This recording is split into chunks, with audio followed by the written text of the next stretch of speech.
പൊന്നാനി നമ്മുടെ പ്രദേശമാണ്, നമ്മുടെ നാടാണ്, എൻ്റെ പ്രദേശം കൂടിയാണ്. ഞാൻ അവിടുത്തുകാരനാണ്. കഴിഞ്ഞ കാലഘട്ടങ്ങളിലൊക്കെ പൊന്നാനിക്കൊരു ചരിത്രമുണ്ട്, തിളങ്ങുന്ന ചരിത്രം. വളരെ വലിയ ഒച്ചപ്പാടൊക്കെ ഉണ്ടായിരുന്ന കാലത്തും UDFന്റെ കൂടെ വളരെ ശക്തമായ രീതിയിൽ ഉറച്ചു നിന്ന ഒരു പ്രദേശമെന്ന പാരമ്പര്യമുണ്ട്. അത് ഈ തവണ അതിനേക്കാൾ തിളക്കത്തോടെ ആവർത്തിക്കും.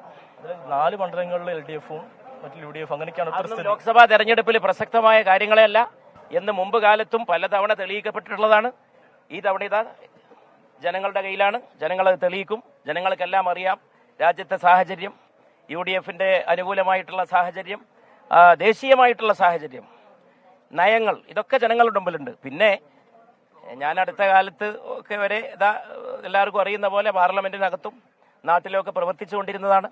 ആ സംഗതികളും എല്ലാം ജനങ്ങളുടെ മുമ്പിലുണ്ട്. ഇതിൽ നിന്ന് പോയ ഒരാളാണ് അവിടുത്തെ LDF സ്ഥാനാർത്ഥിയായിട്ട് വരുന്നത്. അതൊരു വെല്ലുവിളിയല്ല. എതിർ സ്ഥാനാർത്ഥിയെ കുറിച്ച് പറഞ്ഞുകൊണ്ടല്ല നമ്മൾ ഒരു കാലത്തും തെരഞ്ഞെടുപ്പിലേക്ക് പോകല്.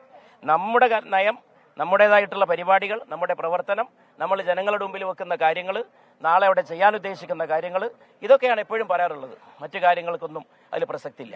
വെച്ചുമാറേണ്ട സാഹചര്യം അത് പാർട്ടി ഓരോ സമയത്തും ചെയ്യുമല്ലോ.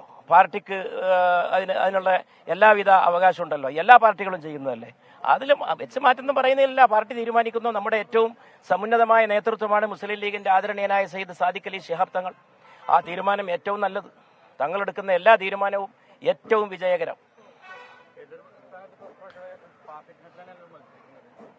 അല്ല, അതൊന്നും എതിർ സ്ഥാനാർത്ഥിയെ കുറിച്ചോ അദ്ദേഹത്തിന്റെ ചിഹ്നത്തെ കുറിച്ചോ ഒന്നും പറയലല്ല നമ്മുടെ ജോലി. നമ്മൾ എന്ത് ചെയ്യാൻ പോണ്, നമ്മൾ എന്ത് ചെയ്തു, കഴിഞ്ഞ കാലഘട്ടങ്ങളിൽ എന്തൊക്കെ ചെയ്തു ജനങ്ങളുടെ മുമ്പിൽ. ഞാനിപ്പോ അതൊക്കെ ജനങ്ങൾ വിലയിരുത്തുന്നുണ്ടല്ലോ. പൊന്നാനിയിലെ ലീഗ് സ്ഥാനാർത്ഥി അബ്ദുൾ സമദ് സമദാനി മാധ്യമങ്ങളോട് സംസാരിക്കുക.